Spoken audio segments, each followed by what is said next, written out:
everyone, it's Saskia here from Little Bunny Bakers. Rosie and I are here and we're very excited to be baking with you today. We're going to have a go at making our own pizza. So I've got everything ready that we need. We've got our flour, a little bit of sugar, hot water, a pinch of salt, some olive oil, and some quick action yeast. So I'm going to talk you through how to do this step by step. It'd be lovely if you can join in, and I'll put the recipe in the comments at the end. Great, so my name is Saskia and I run Little Bunny Bakers, and Little Bunny Bakers is a cooking school for everybody that enjoys cooking, and I love bringing people all together around the kitchen table. So I like to start my sessions with a song, and it goes like this. Welcome to Little Bunny Bakers. It's nice to see you here today. We're going to have a lot of fun baking. So come on, let's bake. Hooray! Let's get ready. Right, so into our bowls, we're going to pour 150 grams of bread flour. In it goes. I find when you're cooking with children, it's really handy to have all of the ingredients measured out, or if they're a little bit older, to help you measure them out so that when it comes to cooking, it's all ready to go. Okay, so we've got our flour in the bowl, and then into one side of the bowl, we're going to add half a teaspoon of a little bit of sugar. So half a teaspoon of sugar onto one side of the bowl. Okay. And then on top of the sugar, we're going to add 1 teaspoon of ready action yeast. Pour that into the spoon. So a nice level spoon.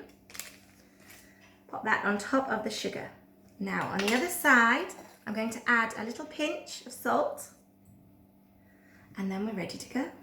So I have in my cup 75 millilitres of warm water, and into that I'm going to add 1 teaspoon of olive oil.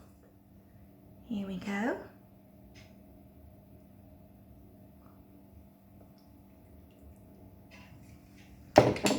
Now I'm going to pour that water into the bowl, and with my knife I'm going to play a little game of noughts and crosses.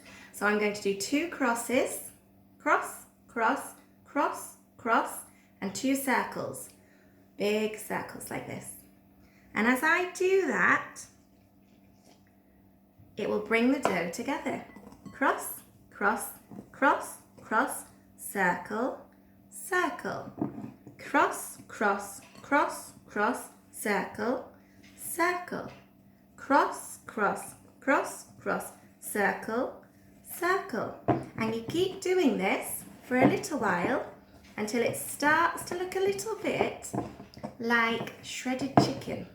Shredded chicken, I'd say. So cross, cross, circle, cross, circle, cross, circle.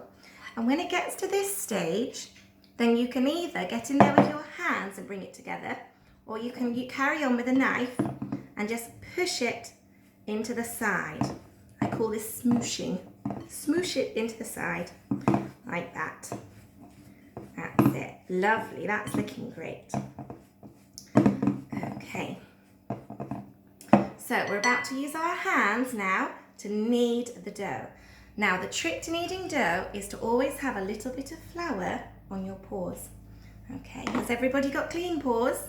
Have we all washed them? Yes? Excellent. So I'm going to get that flour, make sure my hands are dusted.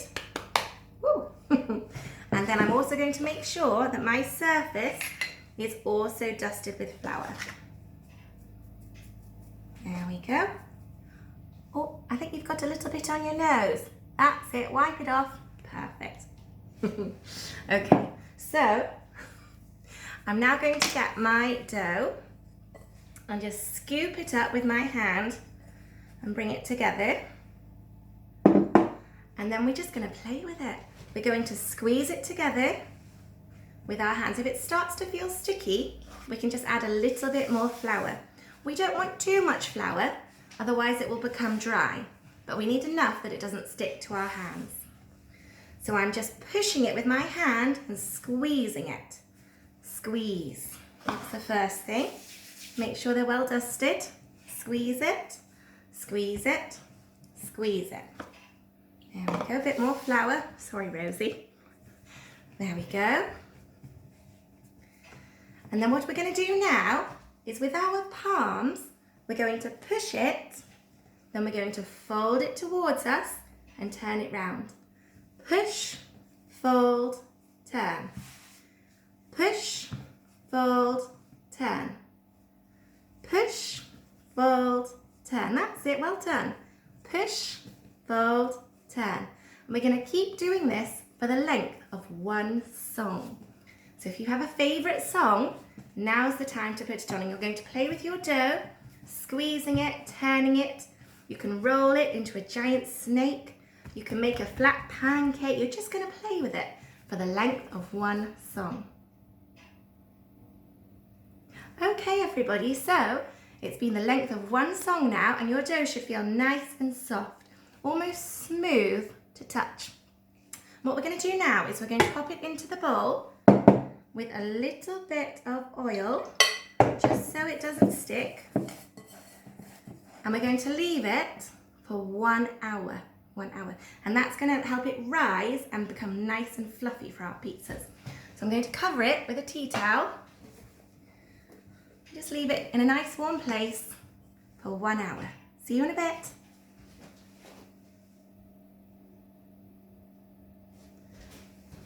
Hello again, everyone. Welcome back. I hope you've been having a nice time while your dough has been rising.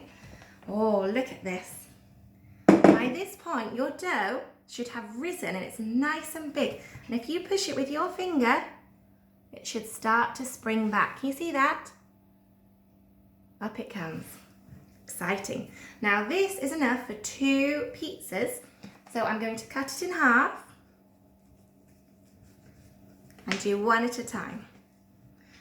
Okay, so I'm going to make sure my surface is nice and dusted. Now you can do this with your hands. You can make it nice and flat with your hands, or you can, if you'd like to, use a rolling pin. So make sure your pin is dusted as well as your surface, and then we're just going to gently roll it or flatten it out into a shape. Now you can be inventive. You could do a heart, a flower, or just a classic circle. It's up to you. It's your pizza, so you can make it however you like it. I'm going for the classic flat shape today. There, beautiful. Now, before you put your toppings on, I definitely recommend to get your board so it's much easier to transfer. So I've got my tray ready, and I'm going to place my pizza in the middle of my tray, and then I'll get my toppings.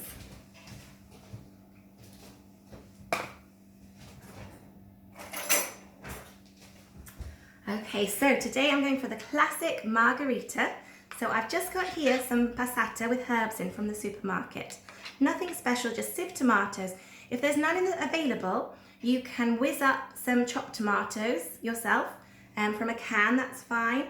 Or if you don't even have those, you can get some actual tomatoes and squash them with a potato masher, all the same. Okay, so I'm going to put my topping on and spread it around with the back of my spoon. It smells delicious. There we go. My oven's on, and it's on at 200 degrees Celsius. This pizza takes about 12 to 15 minutes to make, so I've also made a salad to go with tea, ready to eat as well. Oh, lovely. So I've spread it on. I've left a little gap around the side so it doesn't slip off. And then I've got a mix of cheddar and mozzarella cheese here. So I'm just going to sprinkle that on. If you're a big cheese fan, you can add more. If you're not so keen, you can add less. You could add lots of different toppings at this point. I quite like to cut shapes with ham or pepperoni and pop those on top. You could have shredded chicken. You could have sweet corn. You could have mushrooms, olives, anything anything really, anything goes. But if you do use things like pineapple and sweet corn, it does tend to get a little bit mushier, so you just need to make sure that there's a nice layer of cheese under those. Now that's going to go into the oven for 12 to 15 minutes. And when it's done, you can enjoy it. Well done, everybody. I hope you had fun listening to the video today, and I hope that you have fun making your own pizza at home. So my name is Saskia, and this is Little Bunny Bakers, and I like to finish with another little song. Here we go. Little bunny bakers, we've had some fun. We've baked a lot. Now it's time to say goodbye. Goodbye, everybody. Come and join me again for another bit of baking very soon. Bye.